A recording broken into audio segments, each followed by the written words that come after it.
नमो नमः।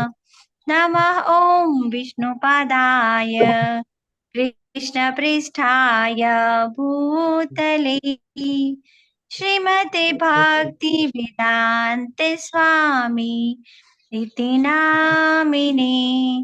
नमस्ते सरस्वती देवे गौरवाणी प्रचारिणे निर्विशेषः शून्यवादी पाश्चात्य देशतारिणे। जयो श्री कृष्ण चैतन्य प्रभु नित्यानंद श्री अद्वैत गदाधर श्रीवासादि भक्तवृंद। हरे कृष्ण कृष्ण कृष्ण हरे हरे, हरे राम हरे राम, राम राम हरे हरे। हरे कृष्ण प्रभु जी। हरे हरे कृष्ण कृष्ण माता प्रभु जी। जी। धन्यवाद मांग माता जी। हरे हरे कृष्ण कृष्ण प्रभु सर्वे। जी। हरे कृष्ण। श्रीला प्रभुपाद की जय। श्री राधा गोविंद प्रणाम। ઓકે, તો ગઈકાલે આપણે લેવલ 2 નો ઓરિએન્ટેશન ક્લાસ લીધેલો હતો.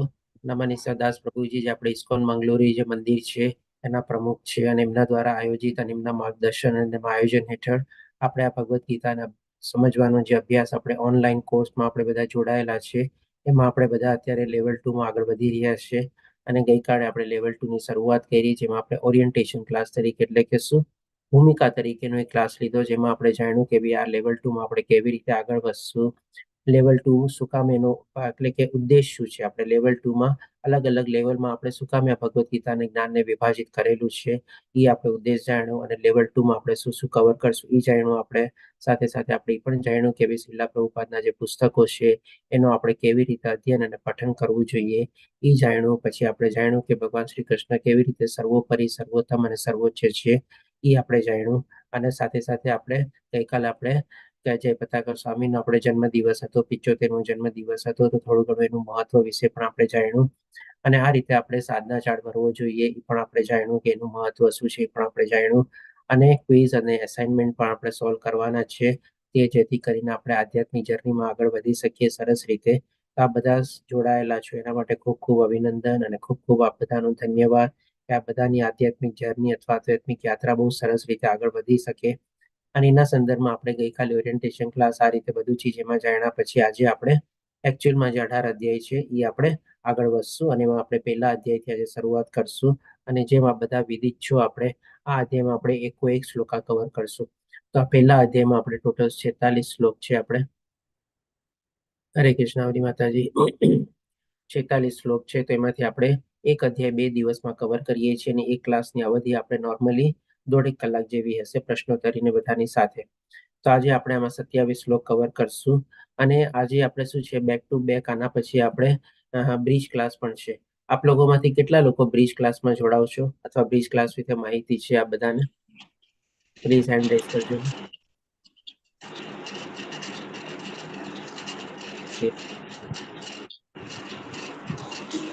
ઓકે, જેને માહિતી ન હોય એના જાણ ખાતર આપણે જણાવી લઈએ. ઘણા બધા પાર્ટિસિપન્ટ ઓલરેડી જોડાયેલા જ હોય છે, અમે રેગ્યુલરલી છે. તો એના આપણે શું છે ભાગવતમના જે આપણે ક્લાસ ચાલે છે ને એમાં સોમથી શુક્રવાર સુધી આપણે ભાગવતમના ક્લાસ લેવાય છે. અને પછી શનિવારે અને રવિવારે આપણે એમાં બ્રિજ ક્લાસ લઈએ છીએ. અને બ્રિજ ક્લાસનો હેતુ શું છે, આપણે એનો ઉદ્દેશ શું છે કે આધ્યાત્મિક જ્ઞાન આપણે તો મેળવીએ છીએ પણ સાથે સાથે આપણે સાંસારિક જીવનમાં પણ આપણે પ્રવૃત્ત થયેલા છે. અને બધાને આપણને ઘર પરિવાર અને બધાને ગ્રહસ્થ જીવન છે, બધાને બાળકો પરિવાર છે, માતા પિતા છે, ભાઈ બહેનો છે, એવી રીતે બધામાં આપણે પ્રવૃત્ત થયેલા છે.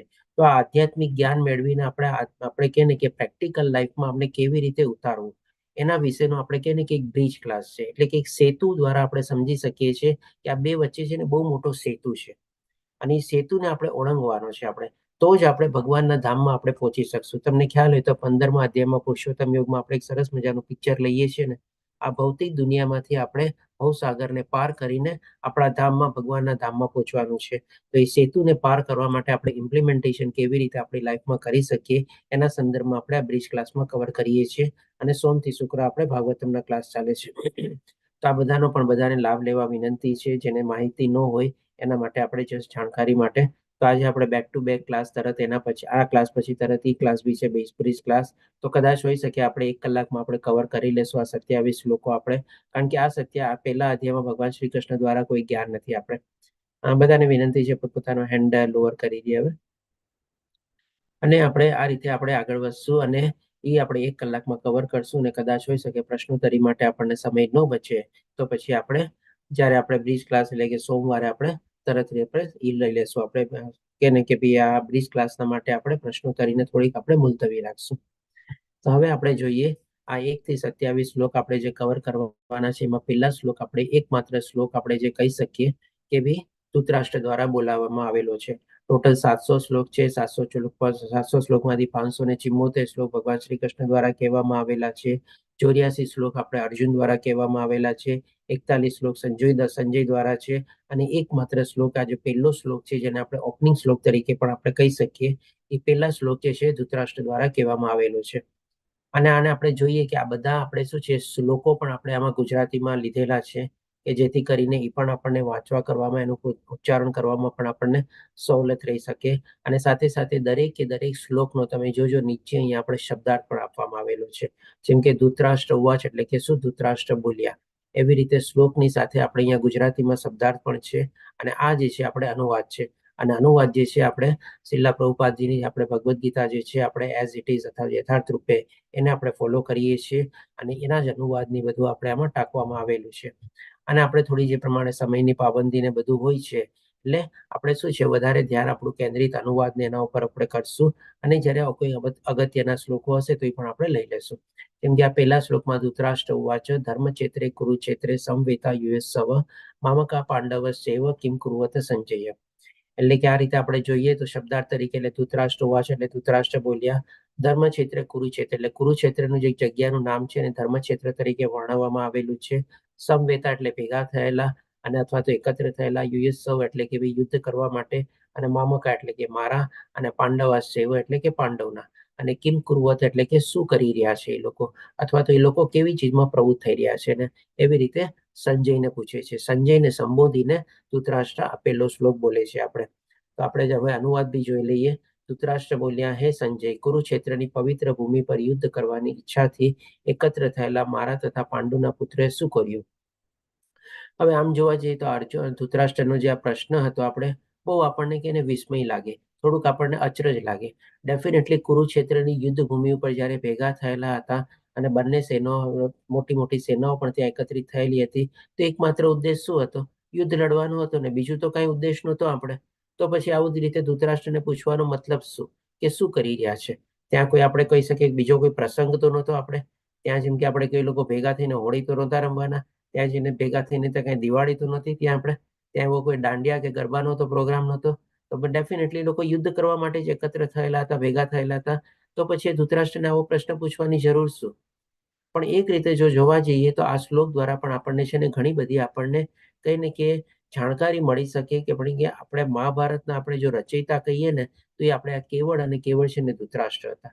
ધૃતરાષ્ટ્રને આપણે બહુ મુખ્ય પાત્ર તરીકે રિસ્પોન્સિબલ ગણી શકીએ. એના માટે જ આપણે આ કહી શકીએ કે આ એવી પરિસ્થિતિ સર્જાણી કે ભાઈ બંને એક જ કુટુંબના બંને પરિવારો આપણે બધા ભાઈઓ મળીને એકબીજાની સામસામે ઉભા રહ્યા અને એકબીજાનું વેર વાળવા માટે એકબીજાનો આપણે કહીએ કે હત્યા કરવા સુધી પહોંચી ગયા અને એવી રીતે યુદ્ધ કરવા સુધી પહોંચ્યા.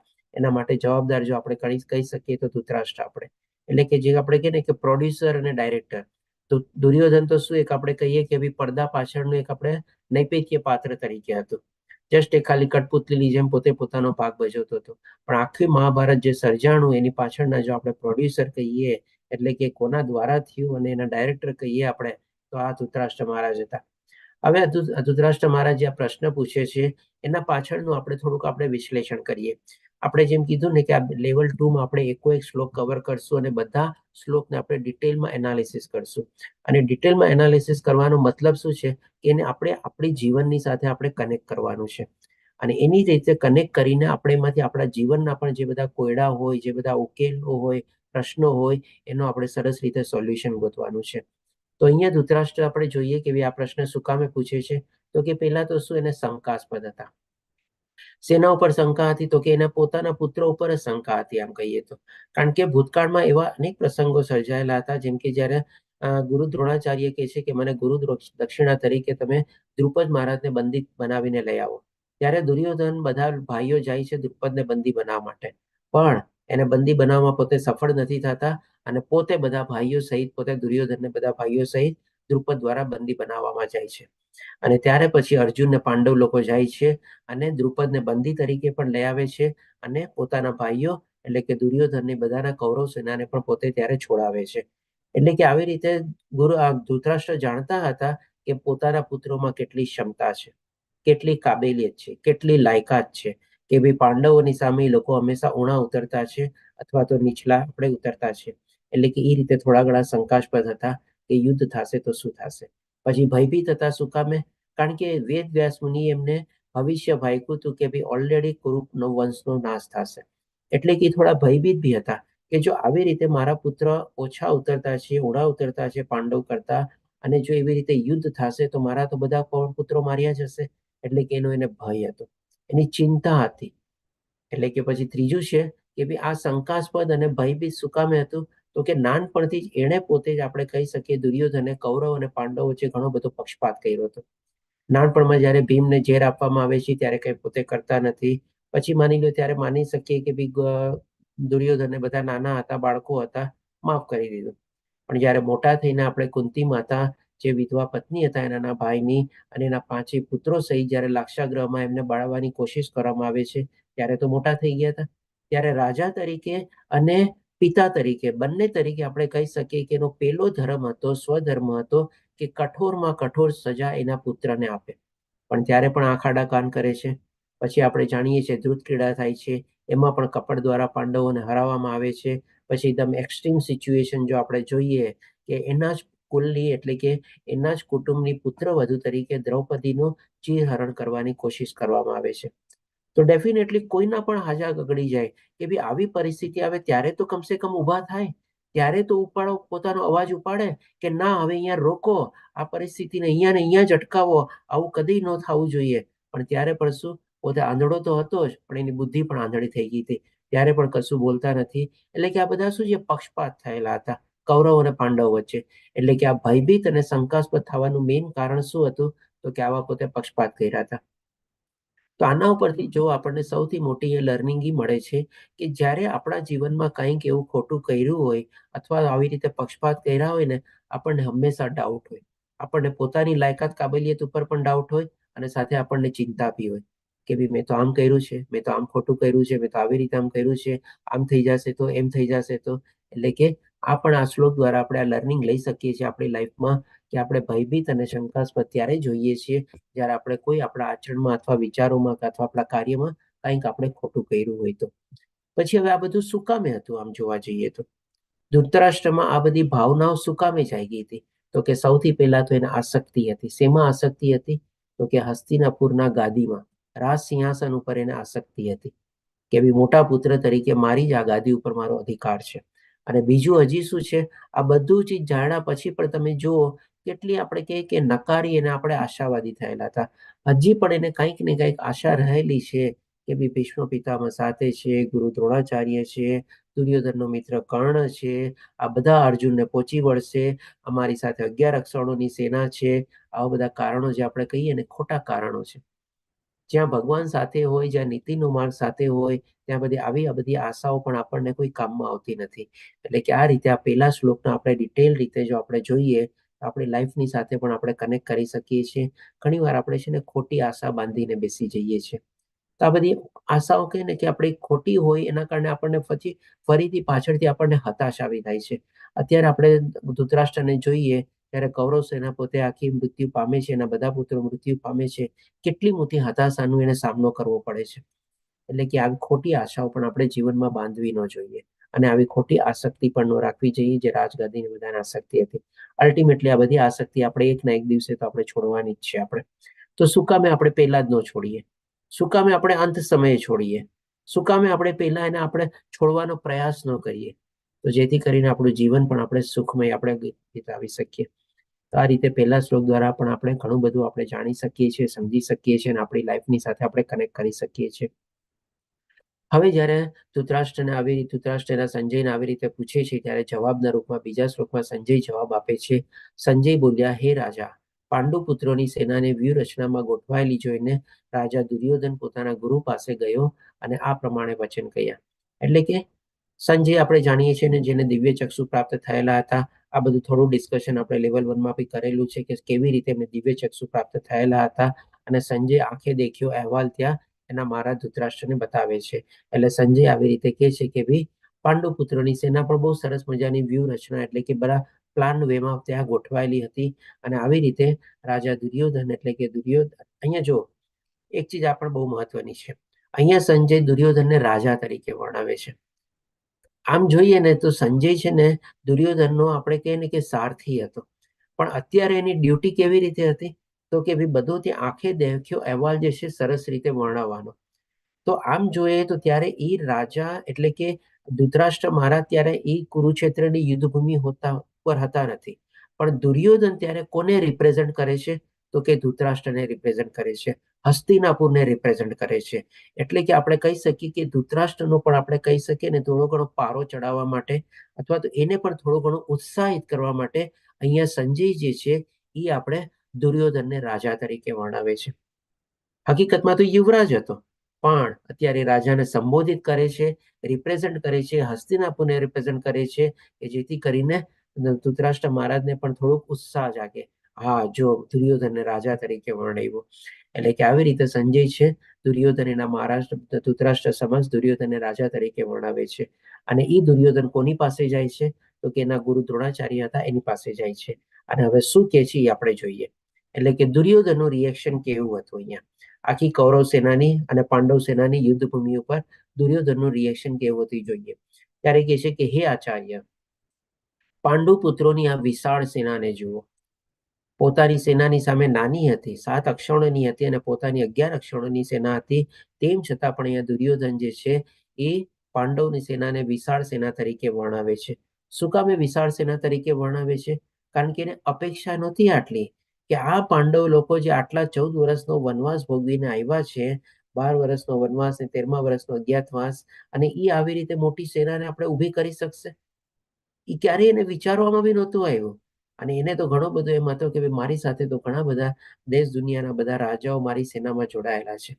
એટલે કે આવી ધારણા નહોતી અને આવી એટલે અપેક્ષા નહોતી. પણ એના બદલામાં જયારે કુરુક્ષેત્રની યુદ્ધભૂમિ ઉપર આવીને જે જોવે છે કે ભાઈ કેટલી મોટી 7 અક્ષરોની સેના લઈને પાંડવ લોકો ભેગા થયેલા છે. જી કિરણ માતાજી, આપનો એડ્રેસ છે. હરે કૃષ્ણ પ્રભુજી. વિડીયો ઓન કરજો બોલતી વખતે, બધાને કીધેલું છે હા વિડીયો. સર, હા. હરે કૃષ્ણ પ્રભુજી. હરે કૃષ્ણ. હમણાં એમ કીધું ને કે ધૃતરાષ્ટ્ર એમ કે યુદ્ધ કરવાનો નિર્ણય કર્યો, પણ ત્યારે એમને ભવિષ્ય પાકેલું હતું કે તમારા બધા જ 100 પુત્રો નાશ પામશે એમ. તો ત્યારના સમયમાં તો ભવિષ્યવાણી થતી હતી અને સાચી બી બનતી હતી, તો પણ કેમ ધૃતરાષ્ટ્ર એવો નિર્ણય કર્યો? આશાવાદી કીધું ને, એનું એક કારણ ખોટી આશા લઈને બેઠો હતો કે ના, એ ભવિષ્યવાણીને જે વેદવ્યાસ મુનિ ભવિષ્યવાણી કરે છે કે પાંડવો જીતશે અને કૌરવોનો નાશ થશે, તેમ છતાં પણ પોતે માનતા નથી. આના 2 કારણ હતા. એક તો પોતે તમોગુણમાં હતા, અજ્ઞાન હતું, અને ત્રીજું એ કે હજી એને આશા બંધાયેલી છે, નકારી આશા અથવા તો કહી શકીએ ખોટી આશા બંધાયેલી છે કે ભાઈ ક્યાંક ને ક્યાંક એવો કોઈ રસ્તો નીકળશે કે જેથી કરીને પાંડવ લોકો હારશે અને કૌરવ જીતશે. એટલે આ 3 કારણ હતા: તમોગુણ, અજ્ઞાન અને ખોટી આશા. હરે કૃષ્ણ માતા. પ્રશ્ન સારો હતો, સરસ. તો આ રીતે એ વિશાળ સેનાને જુઓ. એટલે શું કામ એને વિશાળ લાગે છે? કારણ કે એની આશા, એક્સપેક્ટેશન નહોતું કે આટલી મોટી સેના પાંડવ લોકો એકત્રિત કરી શકશે. પછી કે છે કે જેની વ્યૂહરચના એટલે કે એનું આખું પ્લાનિંગ કોણે કરેલું છે? તો કે આપના બુદ્ધિમાન શિષ્ય. હવે ક્યાં બુદ્ધિમાન શિષ્ય હતા? તો કે ભાઈ એ આપણે ગુરુ દ્રોણાચાર્યના દ્રુપદના જે પુત્ર હતા એવા દ્રુપદ પુત્રે બહુ નિપુણતાથી કરેલી છે. આ બધા શબ્દો પણ જુઓ, આપણે જોડે પૃથ્થકરણાત્મક રીતે આપણે સમજશું કે કેવા કટાક્ષ ભર્યા શબ્દો છે. આપણે એ શું વર્ણવે છે? અહીંયા જો શિષ્યનું નામ નથી લેતો, જ્યારે ધૃષ્ટદ્યુમ્ન જે હતો એ દ્રુપદનો પુત્ર હતો અને એ ધૃષ્ટદ્યુમ્ન ત્યારે પાંડવ સેનાનો આપણે સેનાપતિ બનેલા હતા. અને એ સેનાપતિનું પોતે નામ નથી લેતો અને આવી રીતે સરસ મજાની વ્યૂહરચના બનાવેલી છે. એના સંદર્ભમાં કોનું નામ લે છે કે એવા દ્રુપદ પુત્ર તરીકે વર્ણવે છે. તો અહીંયા દ્રુપદનું નામ લઈને શું કામ બતાવવા માંગે છે, શું બતાવવા માંગે છે તો કે ભાઈ ગુરુ, થોડું બેકગ્રાઉન્ડમાં જઈએ. ગુરુ દ્રોણાચાર્ય અને દ્રુપદને આપણે એક દુશ્મનાવટ હતી અને આ પણ ચીજ આપણે થોડી ઘણી લેવલ 1માં કવર કરેલી છે. તો જસ્ટ આપણે થોડું ફાસ્ટ ગો થ્રુ કરી લઈએ. એવી એક બંને એક સાથે ભણતા હતા અને એવો એક વચનનું આદાન પ્રદાન થયેલું હતું. પણ જ્યારે ગુરુ દ્રોણાચાર્ય એ વચનને પાળવા માટે દ્રુપદ પાસે જાય છે ત્યારે દ્રુપદ કહે છે કે ભાઈ કેવું વચન, મારા અને તારા વચ્ચે એવા વળી કેવા વચનો થયેલા હશે? તું એક બ્રાહ્મણ છો અને હું આટલો મોટો ક્ષત્રિય રાજા તરીકે છું. હોઈ શકે કોઈ વચન આપ્યું હશે એટલે વચનને ઠગારી દે છે અને ઘણું બધું અપમાન પણ કરે છે. એટલે કે બંને વચ્ચે દુશ્મની થઈ ગઈ હતી. હવે એ દુશ્મની પ્રાપ્ત કરવા માટે એટલે કે જ્યારે ગુરુ દ્રુપદને પણ બંદી બનાવવામાં આવે છે અને પછી એને છોડવામાં આવે છે ત્યારે એને પણ ઘણું અપમાન લાગે છે દ્રુપદને. અને એ દ્રુપદ યજ્ઞ કરે છે કે જે યજ્ઞ દ્વારા એને પુત્ર પ્રાપ્ત થાય છે કે જે ગુરુ દ્રોણાચાર્યનો મૃત્યુનો અથવા હત્યાનો નિમિત્ત માત્ર બને છે.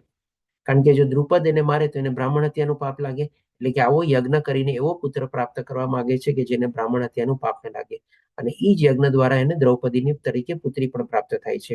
એટલા માટે દ્રુપદ પુત્ર અને એને શિષ્ય તરીકે શું કામે વર્ણવે છે તો કે આ દ્રુપદનો જે પુત્ર હતો ધૃષ્ટદ્યુમ્ન હતો એ એને ગુરુ દ્રોણાચાર્યએ શિક્ષા આપેલી હતી. ગુરુ દ્રોણાચાર્ય જેને શિષ્ય બનાવેલો હતો અને એવી બધી એને આપણે જ્ઞાન વિજ્ઞાન અને આપણે શિક્ષા ને બધી આપેલી હતી. અને એ ધૃષ્ટદ્યુમ્ન અત્યારે પાંડવ સેનાનો સેનાપતિ હતો. એટલા માટે તમે જો અહીંયા ગુરુ દ્રોણાચાર્યના બધા કટાક્ષ ભર્યો શબ્દ કેવી રીતે તો કે પહેલા એને દુશ્મની યાદ દેવડાવી દ્રુપદની સાથે અને પછી બીજું એને શું કીધું, બુદ્ધિમાન શિષ્ય. એટલે કે ઇનડાયરેક્ટલી એને ગુરુ દ્રોણાચાર્યને બેવકૂફ કીધા, મૂર્ખ કીધા. શું કામે તો કે ભાઈ તમે જો કેટલી મોટી ભૂલ કરી. તમે જાણતા હતા કે તમારો એ જે પુત્ર જે છે તમારા જ મૃત્યુનું કારણ બનશે, તેમ છતાં પણ તમે એને શિક્ષા આપી અને આજે એ જ તમારો શિષ્ય છે સામેવાળી સેનાનો સેનાપતિ બનીને તમારી સામે યુદ્ધ લડવા માટે ઉભો છે. અને સાથે એ પણ કહે છે કે બહુ નિપુણતાથી કરે છે. એટલે કે તમે કેટલા એક્સપર્ટ છો અને કેટલા બુદ્ધિમાન છો મેં જાણી લીધું છે. અને આવી રીતે પોતે ધૃષ્ટદ્યુમ્નને બુદ્ધિમાન તરીકે ગણાવે છે અને એની એક્સપર્ટાઇઝ નિપુણતા ગુરુ દ્રોણાચાર્ય સામેની વર્ણવે છે. આ બધા શું કરીએ આપણે કટાક્ષ ભર્યા શબ્દો છે આપણે. અને આ બધું એનું વર્તન કરવાનું પાછળનું કારણ પણ શું તો કે ભાઈ તેને આંતરિક રીતે ભય હતો પાંડવોની સેનાને જોઈને. એ જાણતો હતો ને બધું, જેમ આપણે આગળ જાણ્યું ને કે એને પણ જોયેલું હતું કે ભાઈ અમારામાં કેટલી શક્તિ છે બધું અને પાંડવ લોકો આટલી મોટી સેના એકત્રિત કરી શકશે પોતે પણ વિચારતો નહોતો. અને ગુરુ દ્રોણાચાર્ય પર ક્રોધ કરવા માંગતો. એટલે કે આ બધો ગુસ્સો ઠાલવે કોના ઉપર? હવે અહીંયા પણ છે ને આપણે જો બહુ મહત્વની ચીજ આપણે શીખવાની છે. આપણી લાઈફમાં છે ને ઘણીવાર એવી પરિસ્થિતિ સંજોગોને બધું સર્જાય છે. અહીંયા જે પ્રમાણે દુર્યોધનની સામે પરિસ્થિતિ અને સંજોગો સર્જાણા. એટલે કે એ ગુસ્સો હતો, એ ગુસ્સો એને કોના ઉપર ઠાલવ્યો તો કે ગુરુ દ્રોણાચાર્ય ઉપર. તો આપણી લાઈફમાં પણ આપણે ઘણીવાર શું છે ગુસ્સો આપણને કોઈ બીજા કારણસર હોય છે, કોઈક અલગ પરિસ્થિતિના કારણે હોય છે. ઓફિસમાં માની લો એવી કોઈ પરિસ્થિતિને બધું સર્જાય અને ગુસ્સો આપણે કરીએ છીએ કોના ઉપર તો કે ઘરમાં આવીને આપણા પરિવારજનો ઉપર. તો અહીંયા દુર્યોધને પણ એ જ કર્યું. જી રમેશ પ્રભુજી, આપનો હેન્ડ રેઝ છે. એટલે હરે કૃષ્ણ પ્રભુ એના દુર્યોધન ખાલી ભીમને જ ડર હતો. એમ તો ભીમે પ્રતિજ્ઞા લીધી કે હું તમારા 100 પુત્રોનો હું વધ કરી નાખીશ. એટલે એને ડર હતો ભીમનો, બાકી બીજા કોઈનો ડર નતો દુર્યોધનને. સાચી વાત. હરે કૃષ્ણ. ડેફિનેટલી સરસ બતાવ્યું. ડેફિનેટલી આ દુર્યોધનને સૌથી પહેલા તો સેના જોઈને પોતે ભયભીત થાય છે. પછી એને ઓલી પ્રતિજ્ઞા બી યાદ આવે છે કે ભીમની જો આટલી મોટી સેના અત્યારે ભેગી કરી દીધી તો હજી અર્જુનને ભીમની પ્રતિજ્ઞા તો હજી બાકી જ છે અને એ જો પ્રતિજ્ઞા પૂરી કરશે તો હજી કેવું મોટું થશે. એટલે કે ડેફિનેટલી આ બધો એનાથી ભયભીત હતો અને આ બધી ચીજોનો ગુસ્સો કોના ઉપર ઉતારે છે તો કે આવીને ગુરુ દ્રોણાચાર્ય ઉપર ઉતારે છે. અને દુર્યોધન દ્રોણાચાર્યની નબળાઈ ઉજાગર કરવા માંગતા એટલે કે શું છે કે એને દુશ્મની યાદ દેવડાવે છે. એટલે કે દ્રુપદની દુશ્મની યાદ દેવડાવીને એને ફરીથી ઉત્સુક કરે છે આવી રીતે. આ બધે એનો પાછળનો હેતુ હતો આપણે દુર્યોધનનો. હવે આપણે આગળ જોઈએ તો અહીંયા પણ આપણે દુર્યોધનનું રિએક્શન જોઈ શકીએ છીએ. મોઢું ફાડી ફાડીને બોલે છે, આંખો તાણી તાણીને બોલે છે, એની બોડી એક્શન જોવો, એના બધા અવાજો જોવો. એટલે કે આ રીતે આપણે કેવું વર્તન હતું આપણે સમજી શકીએ છીએ. હવે ચોથા, પાંચમા અને છઠ્ઠા શ્લોકમાં આપણે જોઈએ કે અહીં આ સેનામાં ભીમ તથા અર્જુન જેવા અનેક વીર ધનુર્ધરો છે. તો જુઓ આપણે સૌથી પહેલું નામ ભીમનું લે છે. શું કામ ત્યારે યુધિષ્ઠિરનું નામ નથી લેતા, અર્જુનનું નામ નથી લેતા? કારણ કે જે પ્રમાણે રમેશ પ્રભુજીએ કીધું ને, સૌથી મોટો ભય એને ભીમની પ્રતિજ્ઞાથી હતો. જ્યારે ઈ આપણે યુદ્ધ ક્રીડામાં થાય છે અને ભીમ પ્રતિજ્ઞા લે છે કે હું તમારા બધા ભાઈઓનો વધ કરીશ એકલા હાથે, એટલે કે ભીમનો સૌથી વધારે ભય હતો અને પોતે પણ જાણતો હતો કે જો મારી સાથે કોઈ ટક્કર લઈ શકે તો એ ખાલી ભીમ છે. આપણે એટલા માટે અહીંયા જો સૌથી પહેલું નામ ભીમ લે છે. પછી અર્જુન જેવા અનેક વીર ધનુર્ધરો છે, જેમ કે મહારથી યુયુધાન, વિરાટ તથા દ્રુપદ, ઉપરાંત દુષ્ટકેતુ, ચેકિતાન, કાશીરાજ, પુરુજીત, કુંતીભોજ તથા શૈબ્ય જેવા મહાન શક્તિશાળી યોદ્ધાઓ પણ છે. પરાક્રમી યુદ્ધામન્યુ, અત્યંત શક્તિશાળી ઉત્તમ ઓજા, સુભદ્રાના પુત્રો અને દ્રૌપદીના પુત્રો એ બધા જ મહારથીઓ છે. એટલે કે આવી રીતે મોટા મોટા મહારથીઓ જે પાંડવોમાં હતા એના પોતે અહીંયા નામ વર્ણવે છે. હવે હજી જોઈએ 7મા શ્લોકમાં દુર્યોધનના શબ્દો દ્વારા, પરંતુ હે બ્રાહ્મણ શ્રેષ્ઠ, તમારી જાણ માટે હું મારી સેનાના તે નાયકો વિશે કહું છું કે જેઓ મારી સેનાને દોરવણી આપવામાં વિશેષ યોગ્ય છે. પાંડવની સેનાને તો વર્ણવી દીધી, એના બધા મોટા મોટા મહારથીઓના નામ બી લઈ લીધા. હવે સાથે સાથે થોડી ઘણી મસ્કા પોલિશ બી કરવી જોઈએ ને, બટર પોલિશ બી કરવું જોઈએ ને. તો હવે અહીંયા શું કે છે કે બ્રાહ્મણ શ્રેષ્ઠ તરીકે વર્ણવે છે. કારણ કે પહેલા તો બધા વ્યંગના બાણ છોડી દીધા, કટાક્ષના બાણ છોડી દીધા, ઇનડાયરેક્ટલી કહીએ તો એને પોતાના ગુરુનું અપમાન પણ કરી દીધું, એના ગુરુને એને મૂર્ખ બી કહી દીધા, એના ગુરુને એને ઉતરતા બી કહી દીધા, કારણ કે એના શિષ્યને એને નિપુણતાથી વર્ણવ્યું. હવે આટલા બધા કટાક્ષ ભૈરા બાણ, આટલા બધા વ્યંગ બાણ, આટલું અપમાનિત કરેલું હોય, હવે કંઈક મસ્કા પોલિશ કરવા જોઈએ ને, બટર પોલિશ કરવા જોઈએ ને. તો હવે જુઓ આ બધું શું દર્શાવે છે કે દુર્યોધન પણ એક બહુ મોટો પોલિટિશિયન હતો, બહુ મોટી રાજનીતિ પણ પોતે જાણતો હતો. યુદ્ધ ભૂમિ ઉપર પણ ત્યારે પોતે રાજનીતિ લડે છે આપણે, એટલે કે એના માટે બ્રાહ્મણ શ્રેષ્ઠ તરીકે વર્ણવે છે. કે છે કે તમારી જાણ માટે હું મારી સેનાના નાયકો વિશે કહું છું, એટલે કે ડેફિનેટલી એના સેનામાં પણ ઘણા મોટા મોટા હતા અને જેઓ સેનાની દોરવણી આપવામાં વિશેષ યોગ્ય છે. ડેફિનેટલી લોકો બધા પણ સેનાનું માર્ગદર્શન ને બધું કરતા હતા. તો હવે જોઈએ કોના કોના નામ ઈ લે છે. તો મારી સેનામાં સ્વયં આપ. હવે અહીંયા પણ જુઓ ફરીથી પાછો એનો પોલિટિકલ એંગલ છે, આપણને સમજી શકાય. કારણ કે ત્યારે સેનાના સેનાપતિ કોણ હતા તો કે ભીષ્મ પિતામહ. એ ભીષ્મ પિતામહનું નામ નથી લેતા, પણ પેલા કોનું નામ લે છે? ગુરુ દ્રોણાચાર્યનું. એટલે કે તમે જો બટર પોલિશના આપણે આવરણ ચડે છે, જેમ આપણે માની લે આપણે સેન્ડવિચ બનાવતા હોઈએ ત્યારે પેલા થોડુંક બટર લગાડીએ, પછી પાછું થોડુંક ઓર બટર લગાડીએ ને, એટલે કે પેલા બ્રાહ્મણ શ્રેષ્ઠ કરીને બટર લગાડ્યું, હવે પાછું શું કે છે કે સ્વયં પેલું નામ લે છે. એટલે કે ગુરુ દ્રોણાચાર્યને પણ લાગે ને, ઓ ભીષ્મ પિતામહ પેલા પણ પેલું મારું નામ લીધું, એટલે કે એને પણ થોડોક ઉત્સુક કરે છે આપણે. પછી કે છે ભીષ્મ, કર્ણ ડેફિનેટલી ત્યારે સેનામાં ભાગ નહોતા, પણ શું આપણે જેમ 12th મેન હોય ને, ક્રિકેટ મેચ રમાતી હોય ત્યારે 11 જણા પ્લેયર હોય ગ્રાઉન્ડ ઉપર રમતા, અને 12th મેનનું નામ લેવાય ને. તમે જોજો પહેલાના વખતમાં શું છે 12th મેનનું પણ ઘણું ઇમ્પોર્ટન્સ રહેતું આપણે. તો આ કર્ણ છે ને ત્યારે 12th મેન જેવા હતા, કારણ કે ભીષ્મ પિતામહે શું કીધું હતું, જ્યાં સુધી હું યુદ્ધ ભૂમિ ઉપર છું ત્યાં સુધી કર્ણ યુદ્ધ નહીં કરે. અને દુર્યોધનનો ઇમિડિયેટ 12th મેન તરીકે કર્ણનો ઉપયોગ ક્યારે થવાનો હતો કે ઓય એક ભીષ્મ પિતામહ ત્યારે ઘાયલ થાય અથવા એ યુદ્ધ ભૂમિમાંથી બહાર થાય તો તરત ને તરત એનો 12th મેન જે આવે એ પોતે લડવા માંડે અને યુદ્ધ ભૂમિમાં રહે. એટલા માટે અહીંયા પોતે કર્ણનું પણ નામ લે છે, એઝ અ 12th મેન તરીકે આપણે કહી શકીએ. પછી કૃપાચાર્ય, અશ્વત્થામાનું નામ શું કામે લે છે મહારથી તરીકે? તો કે દુર્યોધનનું પોતે આ દ્રોણાચાર્યના પુત્ર હતા. એટલે કે આ બધું વર્ણવીને કૃપાચાર્ય પાછા કોણ હતા તો કે કૃપાચાર્ય અને ગુરુ દ્રોણાચાર્ય શાળા બનેવી હતા. અને આ બેના નામ વર્ણવીને શું કહેવા માંગે છે કે ભાઈ જો તમારા પરિવારજનો પણ આમાં છે, આજે તમે કઈ ઢીલ ઢાલ છોડશો યુદ્ધ લડવામાં તો તમારા બનેવી પણ અહીંયા છે અને તમારી બેન પણ આપણે વિધવા થશે જો તમે કંઈક એવું કર્યું તો, અને તમારો પુત્ર પણ છે આમાં, જો પુત્ર પણ માર્યો જશે તો પણ તમે પુત્ર વિહોણી થઈ જશો. એટલે કે આવી રીતે શાળા બનેવીનું રિલેશન યાદ દેવડાવે છે અને પિતા પુત્રનું પણ રિલેશન યાદ દેવડાવે છે કે જેથી કરીને ગુરુ દ્રોણાચાર્ય છે પણ વધારે પોતે એક્ટિવ થાય એમાં. વિકર્ણ, અને વિકર્ણનું નામ શું કામ લે છે તો કે વિકર્ણ એકમાત્ર એવા હતા કૌરવ સેનામાં કે જેને આપણે ઓપોઝ કર્યો હતો. શેનો ઓપોઝ કર્યો હતો તો કે ભાઈ સીતા આપણે દ્રૌપદી માતાનું ચીરહરણ કરવાની જયારે કોશિશ કરવામાં આવે છે ત્યારે એકમાત્ર કૌરવમાંથી ઉભો થઈને કહે છે કે આ ખોટું થઈ રહ્યું છે.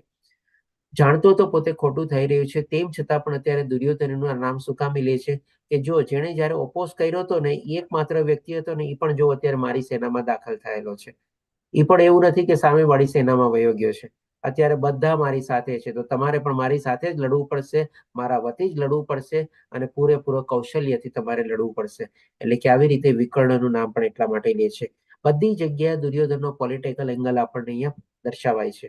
તથા સોમદત્તના પુત્ર ભૂરિશ્રવા જેવા મહાપુરુષો છે કે જેઓ યુદ્ધમાં હંમેશા વિજયી થયા રહ્યા છે. આ લોકોએ પણ ઘણા બધા મોટા મોટા યુદ્ધો લડાયેલા હતા અને હંમેશા વિજયી રહ્યા હતા. હવે 9મા શ્લોકમાં કહે છે, એવા અનેક વીરો પણ જે કે જેઓ મારા માટે પોતાનું જીવન તજવા તત્પર છે.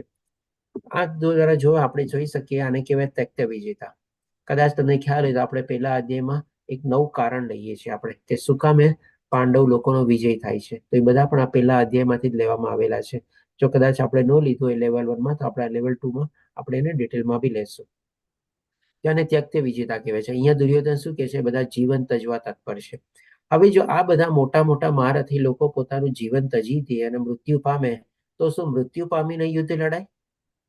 ડેફિનેટલી બધા મરી જાય તો ક્યાંથી કૌરવ લોકો યુદ્ધ જીતી શકે? એટલે આપણે સમજી શકીએ છીએ કે ઘણી વાર આપણે ન બોલવાનું ભૂલીએ છીએ.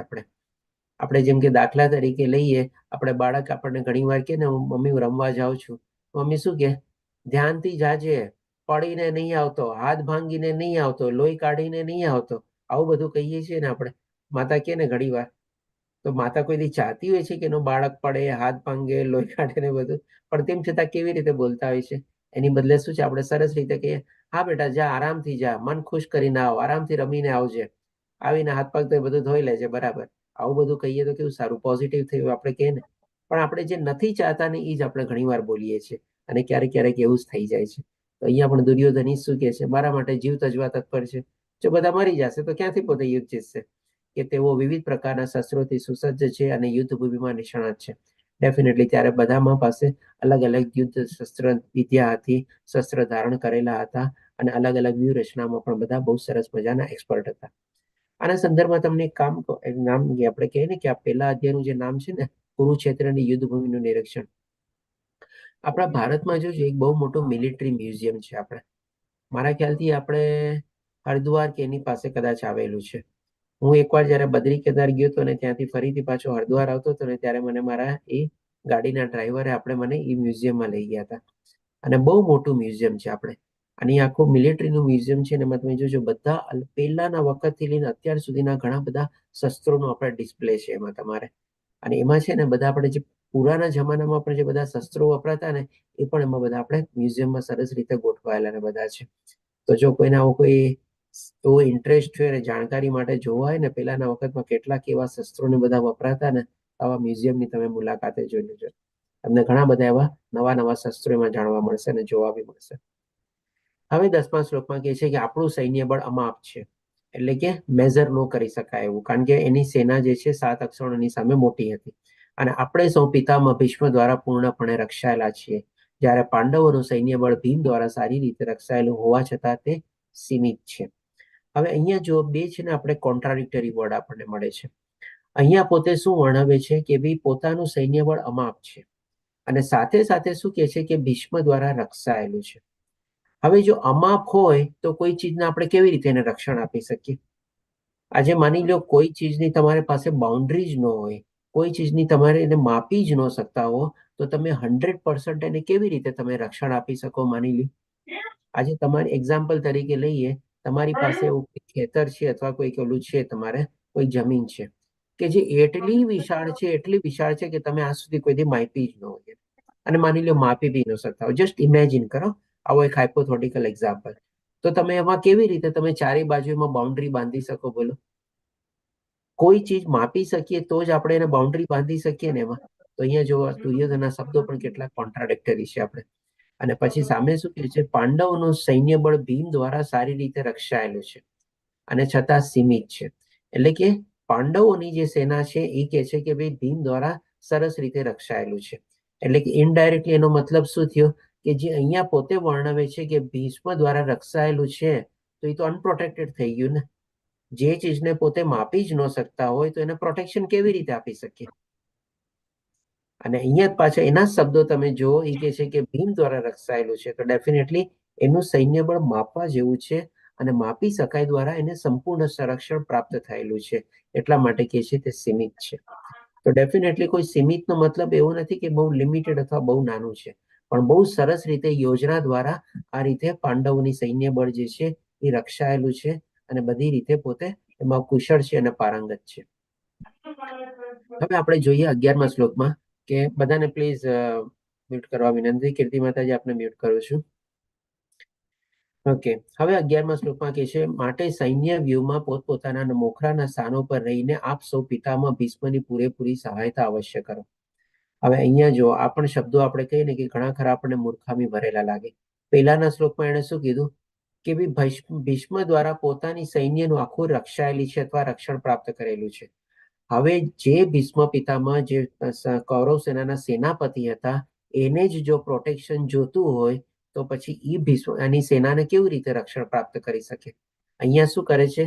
માટે સૈન્ય વ્યૂહમાં પોતપોતાના મોખરાના સ્થાનો પર રહીને, એટલે કે બધાના પોતાના જે બધા મોટા મોટા મહારથીઓ છે એને શું આદેશ આપે છે કે તમે તમારા સ્થાનોમાં રહીને બધા ભીષ્મ પિતામહની સહાયતા કરો. હવે જો સેનાના સેનાપતિને સહાયતાની જરૂર પડતી હોય, એને જ રક્ષણ આપવાની જરૂર પડતી હોય તો પછી સામેવાળાની યુદ્ધ સામે સેનાની સામે લડી કેવી રીતે શકે? અને બાકી બધા મહારથીઓ પણ જો એના સેનાપતિના જ રક્ષણમાં અટવાયેલા રહીએ તો એ લોકોની પણ સેના સામેવાળા સેનાપતિ બધા લોકો સામે લડે કેવી રીતે? કેવા મૂર્ખામી ભરેલા શબ્દો આપણને અહીંયા વર્તાય છે, આપણે સમજી શકીએ છીએ. એક બાજુ આપણને પોલિટિકલ એટીટ્યુડ દેખાય છે અને એક બાજુ આપણે જોઈ શકીએ છીએ એને કેવા મૂર્ખામી ભરેલા છે આપણે. હવે આપણે જોઈએ 12મા શ્લોકમાં કહે છે, ત્યારે કુરુવંશના મહાપ્રતાપી વયોવૃદ્ધ વડીલ પિતામહ ભીષ્મ સિંહની ગર્જના જેવો ઘોષ કરનારો પોતાનો શંખ ફૂંકે છે. ફૂંકીને ઉચ્ચ સ્વરે શંખનાદ કર્યો, જેનાથી દુર્યોધન બહુ હર્ષ પામ્યો.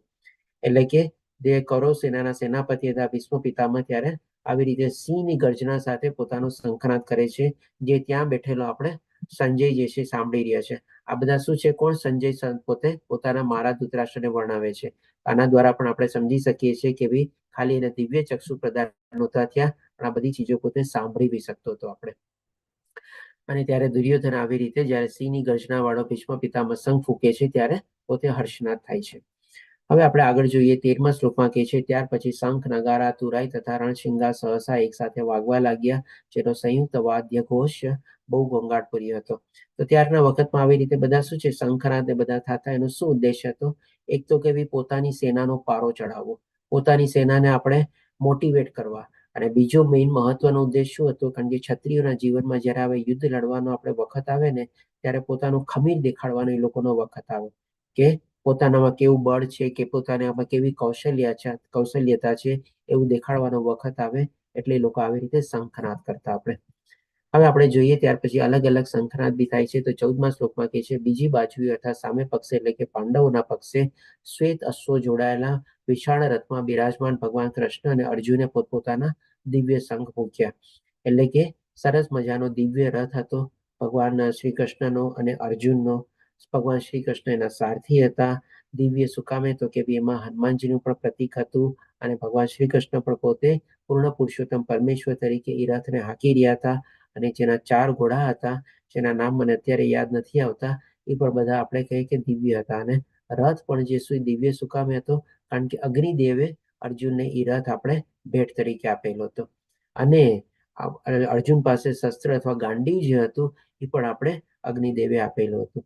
એટલે કે આ રીતે એના રથને દિવ્ય તરીકે વર્ણવવામાં આવેલા છે. અને અલગ અલગ શંખો જે ફૂંક્યા એ આપણે પણ જોઈએ ક્યાં ક્યાં શંખો અને કેવી રીતે ફૂંક્યા. તો 15મા શ્લોકમાં કહે છે, ભગવાન શ્રી કૃષ્ણે પાંચજન્ય નામનો શંખ ફૂંક્યો, અર્જુને દેવદંત નામનો શંખ ફૂંક્યો, અતિમાનુષી કર્મ કરનાર ખાઉદ્રા ભીમે પૌંડ નામનો પ્રચંડ શંખ ફૂંક્યો. અને પછી આપણે શું કે નકુલ અને સહદેવ કહે છે કે હે રાજા, કુંતી પુત્ર યુધિષ્ઠિરે પોતાનો અનંત વિજય નામનો શંખ ફૂંક્યો અને નકુલ તથા સહદેવે સુઘોષ તથા મણિપુષ્પક નામના શંખ ફૂંક્યા. મહાન ધનુર્ધર કાશીરાજ, મહાન યોદ્ધા શિખંડી, ધૃષ્ટદ્રુમ, વિરાટ, અપરાજિત, સાત્વિક, દ્રૌપદીના પુત્રો તથા અન્ય જેમ કે મહાબાહુ સુભદ્રા પુત્ર વગેરે સૌએ પોતપોતાના શંખ ફૂંક્યો. એટલે કે બધાનું એક અલગ અલગ આપણે કહીએ ને કે એક સિમ્બોલ હતો, આપણે કહી શકીએ કે અલગ અલગ નાદ થતા અને બધાના શંખો પણ અલગ હતા. અને અલગ અલગ શંખોમાંથી લોકો અલગ અલગ નાદ કરતા અને એવી રીતે બધાની પોતાની પહેચાન કરતા. કારણ કે પહેલાના વખતમાં તમે જુઓ જ્યારે આ બધી મિલિટરી ને બધું હતા, બહુ મોટી મોટી મિલિટરી ને બધું, ત્યારે આપણે કહીએ ને કે આંખોના ઈશારો દ્વારા અથવા તો એવા કોઈ શારીરિક ઇશારો દ્વારા એ લોકો બધાને બીજાને સિગ્નલ આપતા. અને બીજું માધ્યમ હતું કે ભાઈ આવી રીતે શંખનાદ થતા, અને શંખનાદ કરીને એ લોકો બધા મિલિટરીને બધાને સિગ્નલ આપતા કે ભાઈ હું આવી રહ્યો છું અથવા આવી રીતે લડવાનો છે ને એવી રીતે બધો આપણે આદેશ આપતા અને નિર્દેશ આપતા. એ રીતે આપણે અલગ અલગ લોકો શંખનાદ કરતા. પછી હવે આપણે જોઈએ 19મા શ્લોકમાં કહે છે, આકાશ તેમજ પૃથ્વી પર પ્રતિધ્વનિત થતા આ વિભિન્ન ગગનભેદી શંખોના નાદે ધૃતરાષ્ટ્રના પુત્રોના હૃદયનો વિદીર્ણ કર્યા. તો આ દ્વારા પણ આપણે સ્પષ્ટ રીતે સમજી શકીએ છીએ કે જે સંજય જે આ બધું આંખે દેખ્યો અહેવાલ કહેતો હતો ધૃતરાષ્ટ્ર મહારાજને, એ ખાલી દિવ્ય ચક્ષુ નહોતા પ્રદાન થયા, પણ આપણે આગળના શ્લોકોમાં જોયું કે એના જે કાન હતા એ કાન પણ દિવ્ય થઈ ગયા હતા. અને હવે અહીંયા આપણે જોઈએ છીએ કે ભાઈ એની બધી ઇન્દ્રિયો છે ને દિવ્ય થઈ ગઈ આપણે, કારણ કે એ બધું ફિલિંગ પણ સમજી શકે છે. કારણ કે અહીંયા શું વર્ણવે છે, આ રીતે બધા પાંડવ સેનાના જે બધા અલગ અલગ શંખનાદ થાય છે તો એની ઇફેક્ટ જે છે ધૃતરાષ્ટ્રના પુત્રો ઉપર એટલે કે કૌરવ સેના ઉપર કેવી રીતે થઈ, તો કે બધાના હૃદય છે વિદીર્ણ થઈ ગયા. એટલે કે આ બધા શંખનાદ જે છે એ કૌરવ સેનાને આર પાર કરી જાય છે. આવી ફિલિંગ પણ ત્યારે સંજય જે છે બધું વર્ણવે છે. આના દ્વારા આપણે સરસ રીતે સમજી શકીએ છીએ કે સંજય જે પોતાના ધૃતરાષ્ટ્ર મહારાજને બધું આખી ખ્યાલ વર્ણવતા હતા એ કેટલું સ્પષ્ટ રીતે અને કેટલું ડીપ ફિલિંગની સાથે અથવા સંવેદનાની સાથે આપણે વર્ણવી રહ્યા હતા. હવે આપણે જોઈએ કે 20મા શ્લોકમાં કહે છે કે તે વખતે હનુમાનજીના ચિહ્નથી અંકિત ધ્વજાવાળા રથમાં આરૂઢ થયેલા પાંડુપુત્ર અર્જુને પોતાનું ધનુષ ઉઠાવ્યું અને તે બાણ છોડવા તૈયાર થયો. અહીંયા આપણે જોઈએ છીએ હનુમાનજીનું ચિહ્ન આ પણ એક દિવ્યતાની નિશાની છે. કારણ કે હનુમાનજી કોણ છે, તો કે રામ ભગવાનના પરમ ભક્ત છે. અને ભગવાન જ્યાં હોય ત્યાં એના પરમ ભક્ત પણ હંમેશા સાથે હોય જ છે. તો અહીંયા પણ પૂર્ણ પુરુષોત્તમ પરમેશ્વરના જ અવતાર હતા એક રામ અવતાર, અને એવી રીતે એમના ભક્ત પણ અહીંયા પ્રતિક રૂપે આપણે આગળ રહેલા છે. અને આનો થોડોક આની પાછળ પણ બધી મોટી કથા છે આપણે કે ભાઈ હનુમાનજી હતા કે જેના કારણે જ આપણે આ રથ અને બધું જ આપણે કહીએ ને કે સરસ રીતે સચવાયેલો હતો. કારણ કે યુદ્ધ પૂરું થયા પછી કૃષ્ણ ભગવાન પણ અર્જુનને પહેલા કહે છે કે ભાઈ તું રથમાંથી પેલો નીચે ઉતર, અને પછી પોતે નીચે ઉતરે છે. આ બધી કથા દ્વારા આપણે સમજી શકીએ છીએ કે આ જે રથ હતો અને આ બધા ભગવાનના ભક્તો હતા એમની સાથે, અને પૂર્ણ પુરુષોત્તમ પરમેશ્વર પણ પોતે જે સાથે હતા, આ બધી દિવ્યતા પ્રદાન થયેલી હતી. અહીંયા ભગવાન ખાલી અર્જુનના સારથી નથી બન્યા, રથના સારથી નથી બન્યા, પણ ઇનફેક્ટ અર્જુન રૂપી પાંડવના છે ને આપણે જીવન દોરી પોતાના હાથમાં લીધેલી છે આપણે. અને ભગવાને જ્યાં યુદ્ધ લડાવ્યું, ભગવાને માર્ગદર્શન આપ્યું, ભગવાને જ્ઞાન આપ્યું, અને ભગવાને બધી તકલીફોમાંથી પણ યુદ્ધમાં પણ ઘણી બધી તકલીફો આવે છે અને બધામાંથી બહાર કાઢે છે અને આ યુદ્ધ જીતાડે છે.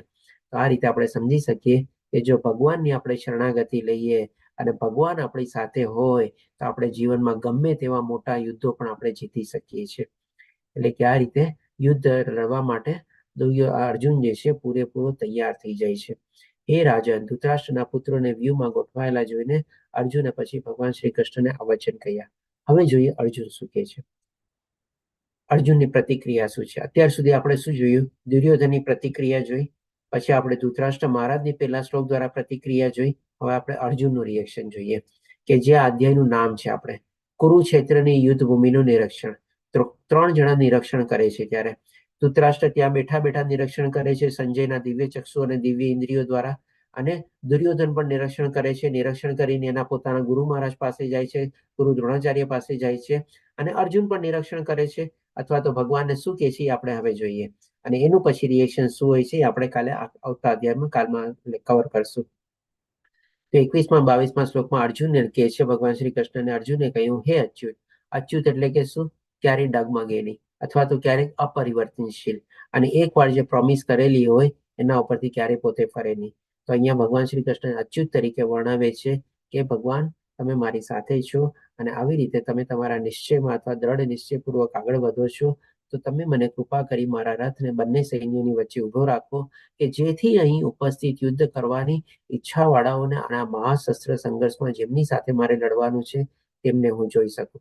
એટલે કે ભગવાનને આ રીતે આપણે કહી શકીએ કે એક જાતનો આદેશ આપે છે અર્જુન, કારણ કે હજી સુધી એને ભગવાનની મહાનતા ખબર નથી. આપણે હવે જ્યારે ભગવાનને આ રીતે આદેશ આપે છે સારથી તરીકે કે છે ભગવાન શ્રી કૃષ્ણને કે તમે મારા યુદ્ધને, કારણ કે અહીંયા પણ અર્જુનના શબ્દ જોવો, એ શું કે છે કે તમે કૃપા કરી મારા રથ. થોડો ઘણો અહંકાર બી છે અર્જુનમાં, હજી અર્જુન પોતાને મહારથી સમજે છે અત્યારે અહીંયા, અને મારા રથને કહે છે કે તમે યુદ્ધ ભૂમિની વચ્ચે છો. આ બધા બહુ સાયલેન્ટ વર્ડ્સ છે આપણે કહીએ ને તો, અને થોડીક આપણે કઈ ને કઈ ગહનતાથી થોડુંક સમજવાની જરૂર છે આપણે. અને આવી રીતે અર્જુન એક રીતે આદેશ આપે છે અને થોડો ઘણો અહંકાર બી છે મારા રથને વર્ણવીને કહે છે કે તમે યુદ્ધ ભૂમિની વચ્ચોવચ લઈ જાઓ, એટલે કે આખી યુદ્ધ ભૂમિનું નિરીક્ષણ કરવા માંગે છે. આના સંદર્ભમાં જેમ આપણે દાખલો લઈએ છીએ ને, ત્યારે કોઈ ભૂકંપ આવ્યો હોય કે ભાઈ અતિવૃષ્ટિ થઈ હોય, ત્યાર પછી પોલિટિકલ લોકો શું કરે, હેલિકોપ્ટરમાં જઈને આખું યુદ્ધ ભૂમિ ક્ષતિ આપણે જેમાં ક્ષતિ થઈ હોય એનું બધું આપણે નિરીક્ષણ કરે ને. તો આવી રીતે પણ અર્જુન ભગવાનને વર્ણવે છે કે યુદ્ધ ભૂમિની તમે વચ્ચોવચ લઈને રથને લઈને જાઓ, કે જેથી કરીને હું જોઈ શકું કે મારે કોની સામે લડવાનું છે અને કોણ લોકો મારી સામે લડવા આવ્યા છે.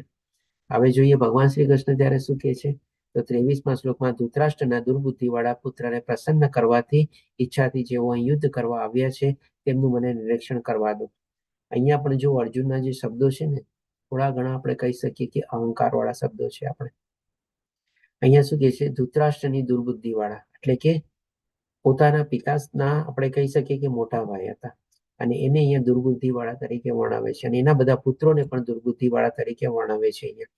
અને એને પુત્રને પ્રસન્ન કરવા, એટલે કે બાકી બધા જે રાજા મહારાજાઓ બધા જે આવેલા છે આપણે એને પણ દુર્બુદ્ધિવાળા તરીકે આપણે કહી શકીએ વર્ણવે છે. કે એને કોની ઈચ્છાને પ્રસન્ન કરવા, તો કે દુર્યોધનની ઈચ્છાને પ્રસન્ન કરવા. આ રીતે બધા જે લોકો રાજા મહારાજા જોડાયેલા છે એને બધાનું મને જોવા દો, નિરીક્ષણ કરવા દો. પછી 24મા શ્લોકમાં સંજય કહે છે કે હે ભરતવંશી, અર્જુન દ્વારા આ પ્રમાણે સંબોધિત થયેલા ભગવાન શ્રી કૃષ્ણ, એટલે કે જે પ્રમાણે અર્જુનને ઓર્ડર આપ્યો, જે પ્રમાણે અર્જુનને હુકમ કર્યો, સારથી તરીકે ભગવાન શ્રી કૃષ્ણની ડ્યુટી છે.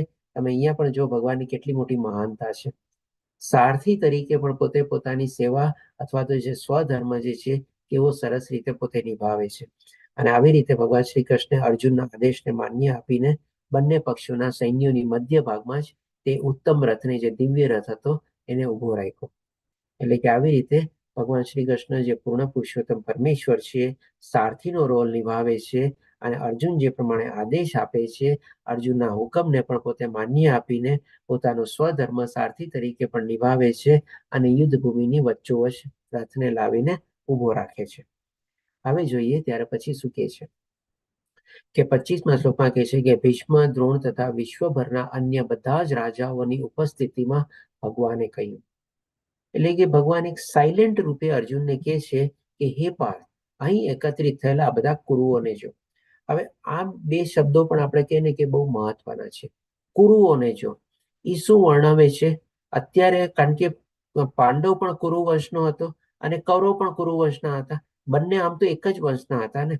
એટલે કે આવી રીતે કહીને અર્જુનને છે ને આપણે કહી શકીએ કે એને મોહમાં અથવા એને માયામાં છે ને આવૃત કરવાની ભૂમિકા બાંધે છે કે ભાઈ તું પણ તો એ જ પરિવારનો છે અને આ કૌરવ પણ તો એ જ પરિવારના છે. અહીંયા પોતે એમ નથી કહેતા, જે પ્રમાણે ધૃતરાષ્ટ્ર મહારાજે શું કીધું, મામકા એમાં પાંડવશ છે, એટલે કે એને જ પોતાના પરિવારના બે ભાગલા કરી નાખ્યા. પણ અહીંયા કૃષ્ણ ભગવાન એમ નથી કહેતા, અહીંયા ઉલટાના બંનેને જોડે છે કે જો ભાઈ કુરુ પરિવારનો તું પણ છો અને કુરુ પરિવારના કૌરવો બી છે, એટલા માટે કે છે કુરુઓને જો. અને જો કહીને ભગવાન શ્રી કૃષ્ણ શું કરે છે, આખી યુદ્ધ ભૂમિ ઉપર, આખી બંનેની 18 અક્ષરોની સેના ઉપર પોતે દ્રષ્ટિપાત કરે છે અને દ્રષ્ટિપાત કરીને પછી અર્જુનના ઉપર દ્રષ્ટિપાત કરીને કહે છે કે જો. અને આ જે ભગવાન દ્રષ્ટિપાત કરે છે ને એ બહુ મહત્વની ઘટના છે આપણે કહી શકીએ, કારણ કે આના દ્વારા છે ને ભગવાન અર્જુનને છે ને યોગ માયા સાથે બાંધી દે છે. અને જેવો ભગવાન અર્જુનને યોગ માયા સાથે બાંધી દે છે પછી અર્જુનના બધા રિએક્શન ઉભા થાય છે, જે આપણે આવતીકાલે જોશું. તો આ રીતે ભગવાન શ્રી કૃષ્ણ અર્જુનના રથને, એટલે કે પોતાના રથને, દિવ્ય રથને યુદ્ધ ભૂમિની વચ્ચોવચ લઈ જાય છે. કારણ કે શું કામ એમ કીધું અર્જુનના રથને, કારણ કે અર્જુન ત્યારે શું કહે છે, મારા રથને તમે યુદ્ધ ભૂમિની વચ્ચે લઈ જાઓ. તો ભગવાન શ્રી કૃષ્ણ પણ એ જ કરે છે.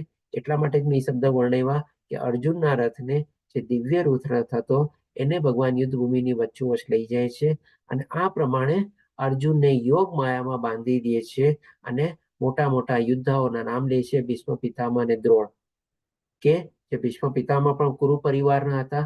સર્વોચ્ચ સર્વશ્રેષ્ઠ જે છે કુરુ પરિવારના, એનું નામ લે છે. અને એ રીતે ભગવાન શ્રી કૃષ્ણ અર્જુનને એ કહેવા માંગે છે કે તું ભાઈ આ જ પરિવારનો છો, આ જ કુળનો છો, જેના ખોળામાં તું રમ્યો હતો. અને ગુરુ દ્રોણાચાર્યનું નામ શું કામ લે છે, તો કે આ જ ગુરુ છે જેણે તને શિક્ષા આપી છે અને એના થકી જ તારામાં અત્યારે આ બધું કૌશલ્ય અને બધી પ્રાપ્તિ ને સિદ્ધિ જે બધી જે છે, આના કારણે જ તું આ યુદ્ધ ભૂમિ ઉપર અત્યારે ઉભો છો.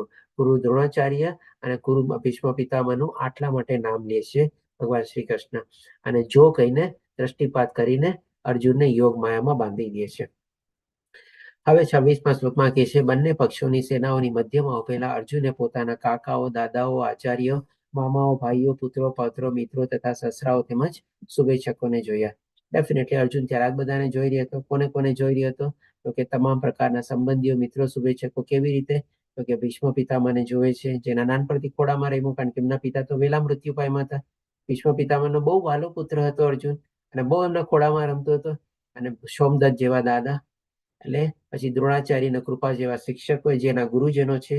શૈલ્ય અને શકુની બંને પક્ષે તમે જો મામા હતા આમ જોવા જાવ તો. પણ શૈલ્ય સાથે કંઈક આપણે દુર્યોધન કૂટનીતિ કરીને એ છે શૈલ્ય જે પાંડવોથી લડવામાં આવ્યા હતા એને પોતાની સેનામાં સામેલ કરી દે છે આપણે. એટલે કે આવી રીતે શૈલ્ય અને શકુની તો આપણે જાણીએ છીએ દુર્યોધનના મામા હતા. એટલે કે બંને પક્ષો મામા હતા, બંને પક્ષે મામા હતા. અને દુર્યોધન જેવા ભાઈઓ, લક્ષ્મણ જેવા પુત્રો. અને લક્ષ્મણ કોનો પુત્ર હતો? તો કે દુર્યોધનનો પુત્ર હતા. દુર્યોધનના પુત્રનું નામ લક્ષ્મણ હતું. અને અશ્વસ્થામા જેવા મિત્રો એના ગુરુપુત્ર જ હતો, અને ગુરુપુત્ર બી હતો અને સાથે મિત્ર બી હતો. કૃતવર્મા જેવા શુભેચ્છકો અને બીજા ઘણા મિત્રો અને સંબંધીઓ ત્યારે અર્જુનને આ રીતે બધાને જોવે છે. હજી આગળ જોઈએ 27મા શ્લોકમાં કહે છે, જ્યારે કુંતી પુત્ર અર્જુને મિત્રો તથા સંબંધીજનોને વિભિન્ન શ્રેણીઓની જોઈ ત્યારે તે કરુણાથી અભિભૂત થઈને આ પ્રમાણે કહેવા લાગ્યો. શું કામે કરુણાથી અભિભૂત થઈ જાય છે? તો કે ભગવાને હવે એને યોગ માયામાં બાંધી લીધેલો છે. અને હવે અહીંયાથી આપણે કહી શકીએ, જે આ પહેલા અધ્યાયનું જે બીજું નામ છે ને, આપણે પહેલું નામ આપણે કહી શકીએ કુરુક્ષેત્રની યુદ્ધ ભૂમિનું નિરીક્ષણ. તો એ આપણે 1 થી 27 શ્લોક સુધીના નામ સંદર્ભમાં આપણે ટાંકવામાં આવેલું છે. પણ 28 થી જે 46 શ્લોક છે જે આપણે અર્જુન બોલે છે, અને કેવી રીતે એના બધા પ્રશ્નો થાય છે, અથવા કેવી રીતે એની ફિલિંગ્સ થાય છે, કેવી રીતે એની બધી અનુભૂતિ થાય છે, જેના ઉપરથી આપણે બીજું પણ આપણે અધ્યાયનું નામ આપેલું છે. શું? તો કે અર્જુન વિષાદ યોગ. તો પહેલા 27 શ્લોકના સંદર્ભમાં કુરુક્ષેત્રની યુદ્ધ ભૂમિનું નિરીક્ષણ નામ આપવામાં આવેલું છે, અથવા તો બીજું નામ આપણે અર્જુન વિષાદ યોગ એ આપણે 28 થી લઈને 46ના શ્લોકના સંદર્ભમાં નામ આપવામાં આવેલું છે. તો આપણે 28 થી 46 શ્લોક છે આપણે આવતીકાલે લેશું. અને આજે આપણે પ્રશ્નોત્તરી મુલતવી રાખીએ છીએ, કારણ કે બેક ટુ બેક આપણે હવે બ્રિજ ક્લાસમાં બી જોડાવાનું છે. પાંચા કલ્પતરુભ્યશ્ચ કૃપા સિંધુભ્યઃ ચ પતિતાનાં પાવનેભ્યો વૈષ્ણવેભ્યો નમો નમઃ. હરે કૃષ્ણ કૃષ્ણ કૃષ્ણ હરે હરે, હરે રામ રામ રામ હરે હરે. શિલા પ્રભુપાદ કી જય. જય રાધા કૃષ્ણની જય. હરે કૃષ્ણ પ્રભુજી. હરે કૃષ્ણ. હરે કૃષ્ણ પ્રભુજી. હરે હરે કૃષ્ણ. કૃષ્ણ, હરે કૃષ્ણ. હરે કૃષ્ણ પ્રભુજી. દંડવત પ્રણામ. થોડોક ફાસ્ટ ગયો તો આજે હું, કારણ કે આપણે બેક ટુ બેક બીજો ક્લાસ જોડાવવાનો છે એટલા માટે. અને પ્રશ્નો